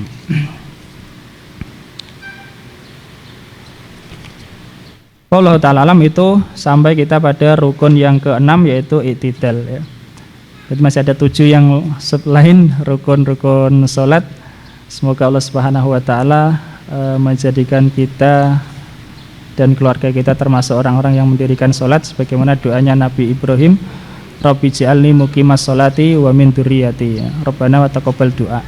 Dan juga semoga Allah Ta'ala memberikan taufik kepada kita untuk bisa sholat dengan baik, ya, karena sholat seutama-utama ibadah badaniyah, dan beliau bersabda kepada Mu'ad, ya, jangan kau tinggalkan di akhir sholat baca Allahumma inni ala zikrika wa syukrika wa husni ibadatik. Ya Allah, berilah pertolongan padaku untuk berzikir kepadamu, bersyukur kepadamu, dan beribadah dengan baik, ya, pada engkau. Termasuk ibadah dengan baik adalah sholat dengan baik, karena sholat adalah seutama-utama ibadah badan, ya. Dan juga Allah berfirman, qad aflahal mu'minun alladzina hum fi sholatihim khashi'un, ya. Sungguh beruntung orang-orang beriman yang mereka khusyuk dalam sholatnya. Dan Allah berfirman, hafidhu ala sholawati, jagalah sholat-sholat semuanya. Dan Rasulullah bersabda, awalu ma yuhasabu bihil abdu yaumal qiyamah as-sholah, pertama kali yang dihisab dari hamba adalah sholatnya. Insya Allah kita lanjutkan pada kesempatan yang berikutnya. Masih belum selesai tentang rukun-rukun sholat, termasuk sunnah-sunnah yang ada padanya. 6. Ini soal, ada pertanyaan? Iya. Waalaikumsalam warahmatullahi wabarakatuh. Saya mau bertanya, Ustadz. Iya. Soal bismillah. Terkadang itu bismillah diucapkan keras, tapi terkadang itu katanya yang satu ini tuh baca pelan tapi makmum enggak mendengar. Yang benar yang mana, Ustadz? Langsung alhamdulillah gitu. Ya, ini termasuk yang diperselisihkan ulama, ya. Kalau menurut mazhab Hambali dan juga Hanafi yang kita tahu memang dibaca pelan. Bismillahirrahmanirrahim. Kalau mazhab Maliki malah tidak baca salat wajib. Kalau menurut mazhab Syafi'i, karena bismillah ini termasuk Al-Fatihah, maka hukumnya seperti baca Al-Fatihah. Kalau Al-Fatihahnya keras, ya bismillahnya keras, karena ini termasuk bagian dari surah Al-Fatihah. Kalau Al-Fatihahnya pelan, ya bismillahnya pelan. Ala-kulli itu perbedaan ulama, ya. Dan hadis yang menyatakan Nabi itu melankan baca bismillah, itu hadisnya sahih, riwayat Bukhari dan Muslim bahkan, ya. Nabi memelankan bacaan bismillah, ya. Nah, mazhab Syafi'i berpendapat itu tadi, ya, karena Al-Fatihah termasuk bismillah termasuk Al-Fatihah, maka hukumnya seperti Al-Fatihah. Kalau keras ya dibaca keras, kalau pelan ya dibaca pelan. Di samping juga ada diriwayatkan dari sebagian sahabat yang membaca keras juga bismillah. Nah, ala kulli hal itu semuanya semuanya dianggap benar, ya. Jadi kita tidak sopan kalau kita mengatakan yang benar ini, yang kuat ini itu tidak sopan sama sekali bagi kita. Kita itu siapa, ya? Mereka para ulama itu sudah ahli ijtihad. Bahkan istilah-istilah seperti syarat, rukun, wajib, sunnah, makruh itu semua mereka yang buat istilah itu, ya, untuk mempermudahkan umat saja. Kalau enggak, ya enggak ada zaman Nabi itu istilah sekomplit sebanyak sekarang itu, ya enggak ada. Jadi kalau menurut mazhab Syafi'i memang dibaca sebagaimana Al-Fatihah, keras ya keras, pelan ya pelan, ya. Kalau menurut mazhab Hambali baca pelan. Bahkan menurut mazhab Hambali bismillah bukan termasuk Al-Fatihah, ya. Sebagaimana tadi kita katakan bismillah diperselisihkan bukan hanya ulama ahli fikih, ulama ahli hitung ayat pun berbeda. Dan ahli hitung ayat itu berdasarkan riwayat, tapi riwayatnya enggak sampai marfu, ya. Mungkin sampai mauquf saja, sampai kepada sahabat. Wallahu alam.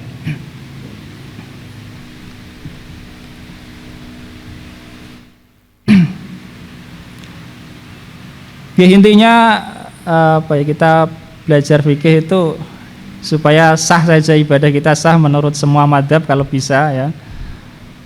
Kalau tidak bisa, ya pokoknya mencocoki salah satunya.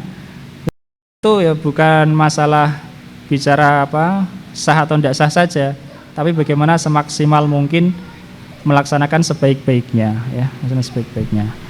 Dan dengan mengetahui perbedaan kita berharap, ya, lebih longgar lagi. Karena kalau orang merasa itu paling benar, dia nanti bermakmum, imamnya dianggap salah, dia nggak akan khusyuk sholatnya. Itu pasti, ya. Dia menganggap imamnya itu salah. Pokoknya semua yang dilakukan imam itu dianggap salah oleh dia. Tapi dia juga berjamaah, ya. Maka sholatnya nggak akan khusyuk. Wah, imamnya mau coba bismillah, mau coba usoli misalnya, kunut misalnya. Dia nggak akan pernah khusyuk sholatnya, dia di belakang. Padahal dia bermakmum. Tapi kalau dia tahu itu perbedaan yang longgar, ya, maka dia bisa lebih khusyuk ketika berjamaah. Wallahu a'lam. Akhiri itu sallallahu ala nabiyina Muhammad wa ala alihi wasallam. Subhanakallahumma wa bihamdika asyhadu an la ilaha illa anta astaghfiruka wa atubu ilaik.